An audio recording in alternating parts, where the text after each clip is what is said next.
Scott Golden, Golden Opportunities Coaching, and the at PO Perception Twitter. Today we're going to talk about don't make excuses. There are multiple reasons why people make excuses, but most often they are rationalizations of a reason why they can't do something. People put themselves in situations where they create limitations so as to avoid confronting their own fear of failure, and ultimately this leads to a reality of regret eventually. Now, the majority of people make excuses because they have convinced themselves that they are less capable than they are. So often I work with people who say, I want to change my life, I want to lose weight, I want to get into a relationship, I want to make more money, I want to achieve more work-life balance, but I can't because. And there's the list of reasons, the reasons you've convinced yourself of that are 100% right for you because they become your truth, but they're just excuses. You see, history is not made with excuses in mind. History is made in spite of the reasons that one could stop. Every day we could just curl up in a ball and come up with reasons. Life's too difficult. The economy's too bad. I can't do it. I don't like how my parents treated me. I don't like how my boss treats me. But the reality is, progress needs to be made regardless of how you feel. Progress needs to be made regardless of the excuses you create. Now, not to say that making excuses doesn't have a useful value. The value of an excuse is it gives you a rationalization to be easier on yourself and makes life more bearable when you are having difficulties. It also is a brain trick in terms of trying to protect you from fear of failure, anxiety, frustration, sadness. But the chance never taken is the chance never capitalized upon. Every day you get out of bed, it's a chance to succeed or a chance to fall short, a chance to learn and grow or a chance to complain.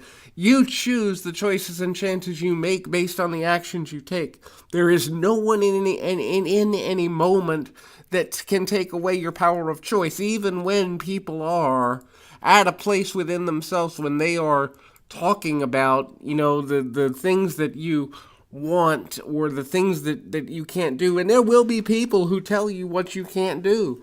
And it's ultimately up to you to say, you know what, I'm not going to take your word for it. I'm going to push myself beyond my limit. The first person to ever run the 4-minute mile was told he couldn't. The first person to ever hit 62 home runs in baseball was told he couldn't. The first person to sell out a 10,000 seat arena or now a 100,000 seat stadium was told they couldn't. And making history and owning your life is about doing things that other people say you can't because you know you can. The excuses and rationalizations to fear failure or to give yourself an out so you don't have to confront the possibility of failure is one of the most crippling things because it will lead you, it's a guaranteed lead to a place you don't want to go, and that is the place known as regret. When you begin to understand that regret is something that you should hate. Regret is something that you should despise because regret will steal your joy. It will steal your progress. It will paralyze you from moving forward. It will take you to a place you don't want to live, don't want to be, don't want to go every time because then you'll wonder, what if? And what if is one of the most paralyzing phrases in all of the English language because you can't answer it until you act. And the action requires you to confront every fear you've ever had and not care about the outcome. See, here's the thing. If you want to stop making excuses, here's the trick. Here's the be-all, end-all. Care more about the potential for progress than you do the outcome of any life event. Care more about the things you do in your life than you do about what people might say. Care more about the progress than you do about the critics. Care more about the progress than you do about the potential catastrophe that could come if something goes wrong. Care more about the progress than you do about what other people might say, do, or think. Because here's the thing. If progress is in motion, there is a chance for your dreams to become reality. If progress is in motion, there is a chance for you to get what you want, to have that relationship, to communicate better with your partner, to make more money. But here's the other aspect of it you've got to consider. Sometimes you're not going to feel like doing it. Sometimes you're not going to feel comfortable. You're going to feel tired. You're going to feel lethargy. You're going to feel it's too hard. And guess what? Life isn't hard until our focus is out of balance. Life isn't hard until we're giving ourselves reasons to whine and complain and talk about how hard it really is. Because here's the thing. Just because something is difficult in the moment doesn't mean you can't take a break from it. Come back to it with a new mindset. Come back to it with a new lease on the potential that you have within yourself to make things happen that are more progressive and then ultimately make it happen. And if you say, I don't have money, go out and make some. Everybody's talking about a lack economy, but explain to me how there's more millionaires than there ever was 100 years ago. Not a year ago, but there may be even more than there were a year ago. I don't know. But I'll tell you, there's more than there were 100 years ago. And people can say inflation, they can give every rationalization they want to, but here's the thing. If you want it, you'll hustle for it. If you want it, you'll find a way. Explain to me how there are people in the world with physical limitations, mental limitations, emotional limitations, people told that they would never become anything, and that yet they rise above, and they make it happen. Why is that? Because they stop making excuses, because they start making history, because they begin to understand that their life is a one-shot deal. Every day is a shot. Every day is an opportunity, but only they can make something happen. Only they can show up. Now, how do you stop making excuses? Here's the thing. Confront your excuses before they occur. Write down the reasons you may talk yourself out of it, but also write down what you need to tell yourself during those feelings, because they will come up. Now, it's not to say that they can't come up. It's not to say that you're not going to have the emotional pattern that you've had before that stopped you before. You know, if I want to lose weight, but I, am struggling because I want to eat that chocolate cake, here's what you do. You say, well, I can have a spoonful of chocolate cake, and then I can go for a run because at least I've taken in less than before. That's still progress. A lot of people say you've got to completely commit. But here's the thing, if you commit to something, it has to be something that you believe in. Making a commitment without belief is completely wasteful and useless. Making a commitment without belief is a waste of your energy and other people's time and effort, because if you're not at a place where you believe in what you've committed to, where it's 100% part of your DNA, where it's 100% part of how your mind is beginning to wire itself, then you will not stay on course. And it's not your fault. It's just the simple biology that what you believe in will show itself somehow, some way in your life. It'll show itself every day through your actions. It'll show itself when you are in the middle of the hard times, the moments where you can go back to what's automatic for you versus what's intentional. Excuses also come from the place of what you've been told, the limitations placed upon you by family, friends, and other people in your own life. Now, they don't mean to limit you, but here's what generally happens. Most of the time, people who are talking about how hard something is going to be are fearful that they would fail, and they don't want to have to deal with your emotional state if and when you fail.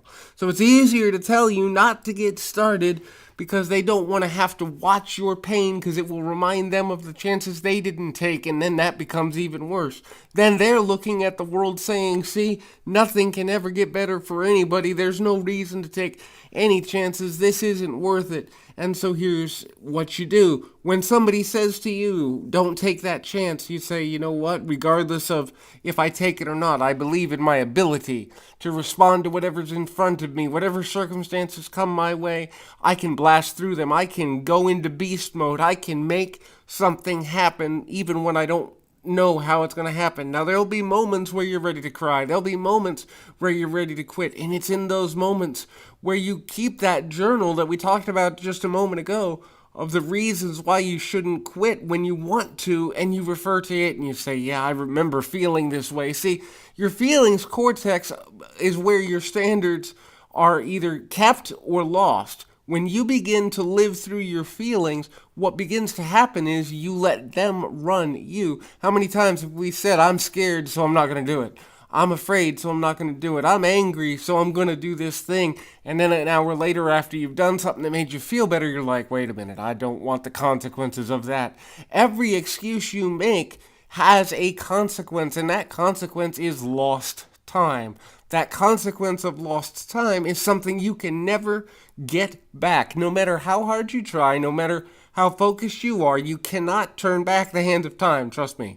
I'd like to, because I'll tell you, I've worked with 12,000 people in dozens of countries, and one thing is true.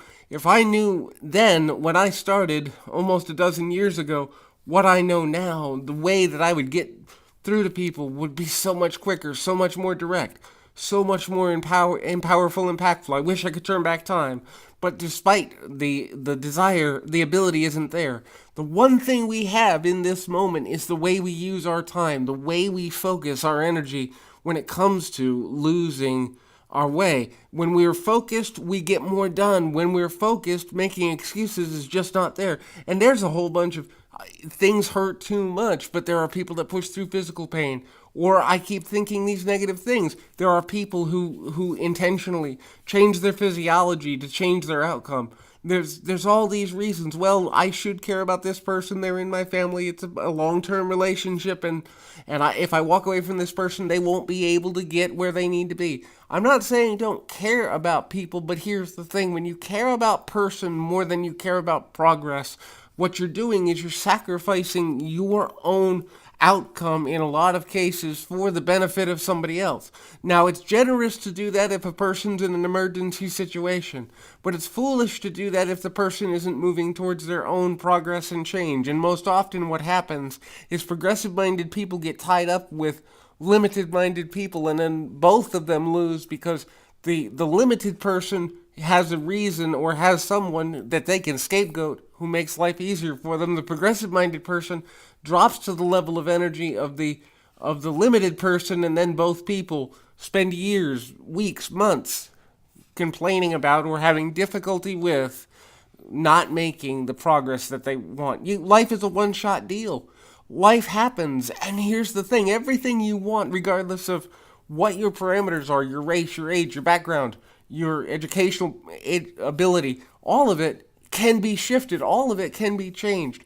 When you put limitations on yourself, you will live down to your limitations every time. But when you lift yourself to a place of keep grinding, keep pushing, keep crushing it, keep making things happen, learn, study, grow, and continue to be there, even in listening to this recording, you could take out a pen right now, hit stop on the recording, go back to the beginning and write down things that come into your heart as it relates to what you truly want to accomplish. You could do that. There's a million things you can do to progress every day, and it doesn't matter if the progress is a baby step or a 7-foot monster giant step. It doesn't matter. As long as it's happening, you're part of the progress tribe. As long as it's happening, you're moving yourself, your family, and the people you care about forward. Not only that, but you're also moving humanity forward with everything you create. So when you're in a creative space, there's no room for excuses. When you're stuck, it's because the excuses have become your dominant focus. And in that moment, you lose all your power. In that moment, you lose all your momentum. You can get it back, but you've got to relaunch it. You've got to reset it. You've got to regrow it and rejuvenate it. At the end of the day, what matters most is that you, yes you, have to own your life. I encourage you, like, subscribe, share this video on social media. We're here every day with an audio. Once we get to 100 subscribers, we're giving away a monthly coaching package. We'll have more details as we get closer to that. Like, subscribe. I encourage you, keep your feet on the ground, your mind in the moment. Until next time, everybody.